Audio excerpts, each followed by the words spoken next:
खरं तर आम्ही तालुक्यातून उमरोली जिल्हा परिषद वार्ड आणि पंचायत समिती उकरुल या ठिकाणी उमेदवारी अर्ज आपल्याला दाखल करत आहोत.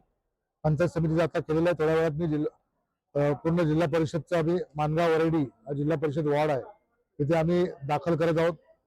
आणि जनतेतून म्हणजे आपण एखादा पक्ष ठरवतो याला द्यायची त्याला द्यायची, परंतु संपूर्ण गावातील ग्रामस्थांना परिसरातील प्रत्येक गावातील ग्रामस्थांचं जनकौल घेऊन उमेदवारी भरण्याचा कौल घेतलेला आहे.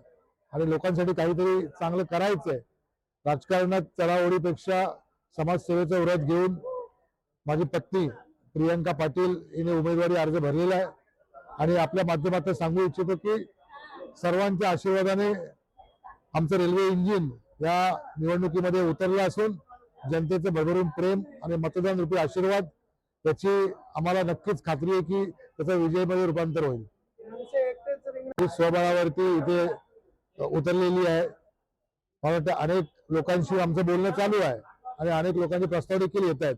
विविध पक्षांचे प्रस्ताव येत आहेत. आघाडी असेल, महायुती असेल, त्याबाबत चर्चा देखील सुरू आहेत. आम्ही योग्य तो निर्णय, पुढील रूपरेषा, लोकांची मतं, ज्या लोकांच्या भरोश्यावरती हा उमेदवारी अर्ज भरलेला आहे त्यांचं म्हणणं ऐकून पुढे निर्णय घेऊ. तर तुर्तास महाराष्ट्र सेना ही या निवडणुकीमध्ये उभी राहिलेली आहे आणि लढवणार देखील आहे. पुढचा युती जी काय आहे ती पुढचा निर्णय आम्ही नंतर घेऊ. खर तर आमदारांची आणि आमची चर्चा सुरू होत असतेच. तसेच आपली परिवर्तन विकास आघाडीने देखील आमची चर्चा चालूच आहे. त्यामुळे ज्या ठिकाणी उमेदवार नसतील, ज्या ठिकाणी उमेदवार असतील याबाबत काही चाचपण्या इतर पक्षांकडून चालू आहे की तिथे मनसेने आमच्या सोबत यावं. परंतु शेवटी महाराष्ट्र सेना हा एक स्वतंत्र पक्ष आहे. उद्या आम्ही जर इथे उमेदवारी लढत असू तर आमच्या करता कोण काय करतंय हे प्राधान्य दिलं जाईल. महाराष्ट्र सेनेकरता, महाराष्ट्र सेनेचा विजयी उमेदवार करण्याकरता उच्च दुसरे पक्ष आमच्या सोबत येतात, त्याच्यावरती पुढची रणनीती केली जाईल. त्यामुळे आमदारांनी जरी म्हटलं असेल तरी आमदारांबरोबर चर्चा सुरू आहे, परंतु अंतिम निर्णय अजून काही नाही.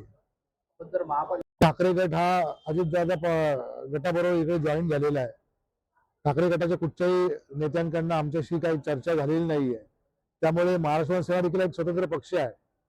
दोन भाऊ जर वरती एकत्र झाले असतील तर इथल्या पदाधिकाऱ्यांनी देखील समन्वय साधणं अपेक्षित आहे. तुर्तास ते होताना तेवढं दिसत नाही. त्यामुळे भविष्यात आगामी काळामध्ये चर्चा सुरू आहे. पुढे बघू वरून काय आदेश आला तर ते देखील आम्ही मार्ग खुले ठेवलेले आहेत.